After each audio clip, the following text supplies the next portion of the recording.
अंग्रेज़ों ने भगत सिंह को बहकाने की बहुत कोशिश की। भगत सिंह थे पर वो।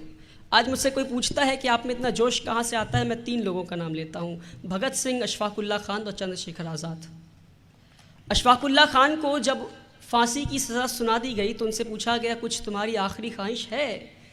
तो मालूम अशफाकुल्ला खान क्या कहते हैं? कहते कुछ आरज़ू तो नहीं, बस आरज़ू ये है कि कोई रख दे खाके वतन कफन में।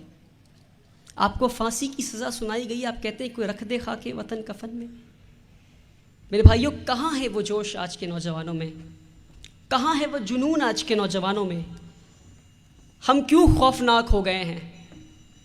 क्या भूल गए आपने? क्या टीपू सुल्तान ने कहा था कि 100 साल तुम गीदड़ की ज़िंदगी गुजारो, उससे बेहतर है कि एक दिन शेर की ज़िंदगी गुजार के मर जाओ तुम। मेरे भाइयों, हमें सीखना है इन लोगों से। भगत सिंह को अंग्रेज़ों ने बहुत बहकाने की कोशिश की। जब वो सेंट्रल लेजिस्लेटिव असेंबली में उन्होंने बम फोड़ा तो उन्हें कोर्ट में पेशी की गई उनकी। तो जज ने कहा, अंग्रेज़ जज ने कहा कि ए भगत, हमने तो तुम पे सिर्फ 150 साल रूल किया है, राज किया है, इन मुगलों ने तो तुम पे 800 साल राज किया है, तुम इन पे क्यों नहीं बम फोड़ते, हम पे क्यों बम फोड़ते हो? तो भगत सिंह मालूम क्या जवाब देते? कहते जज साहब कैसी बात कर रहे हैं आप? इन मुगलों ने, इन पठानों ने हम पे ऐसा राज किया कि इस देश को सोने की चिड़िया बना दी, और ऐसे सोने की चिड़िया जिसकी चहक ने आपको मजबूर कर दिया कि आप 7 समुंदर पार करके यहां आए। वो भगत सिंह थे, मिसाल थे वो सेक्युलरिज्म के। हम कैसे भुला सकते हैं रानी लक्ष्मीबाई को? जब उनको उनके किले से निकाल दिया गया तो वापस किला पहुंचती हैं अपने फौज को लेकर, और रानी लक्ष्मीबाई एक हिंदू, उनके फौज को आगे कौन लीड कर रहा था मालूम आपको? मीर बख्शी सली, एक मुसलमान। तो रानी लक्ष्मीबाई जब पहुंचती है अपने किले पे तो मीर बख्शी सली से कहती है अपने कमांडर इन चीफ से कि मीर बख्शी सली, दरवाज़ा तुम्हारे सामने है, तोप तुम्हारे पास है, तुम दरवाजे को क्यों नहीं तोड़ते? तो मीर बख्शी सली अपनी नज़रों को झुकाकर कहते हैं, रानी, दरवाजे की एक तरफ मस्जिद है तो दूसरे तरफ मंदिर है, अगर दरवाजे को तोड़ेंगे तो किसी एक को तोड़ना होगा। रानी बेझिझक कहती है तुम मंदिर को तोड़ दो। मीर बख्शी सली की आंखों में आंसू आ जाता है और पलट के मुसलमानों की फ़ौज से कहते हैं, मुसलमानों की फ़ौज, तुम्हारी रानी ने तुम्हारी मस्जिद को बचाने के लिए अपनी मंदिर को तुड़वा दिया।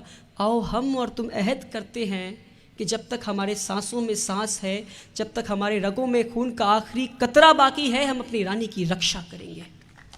ये थी मिसाल सेक्युलरिज्म की। हम कैसे भुला सकते हैं उन 2 दोस्तों की दोस्ती को, बाबा रामचरण दास और मौलवी आमिर अली।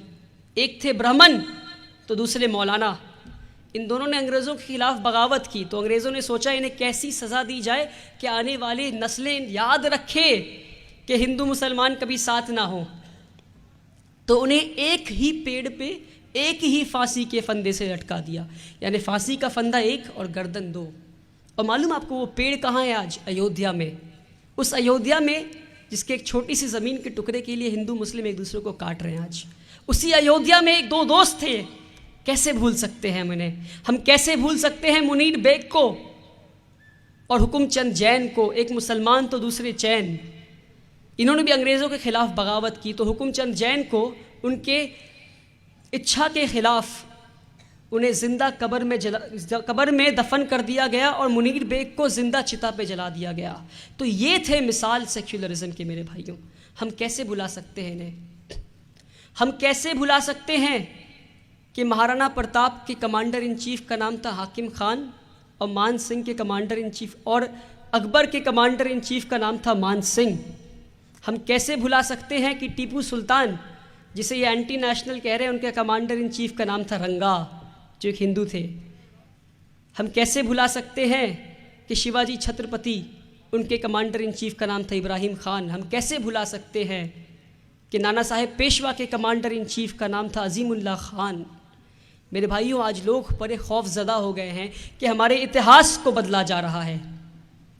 तो मैं कहता हूँ, अगर ये लोग इतिहास को बदलते हैं तो बदलने दो।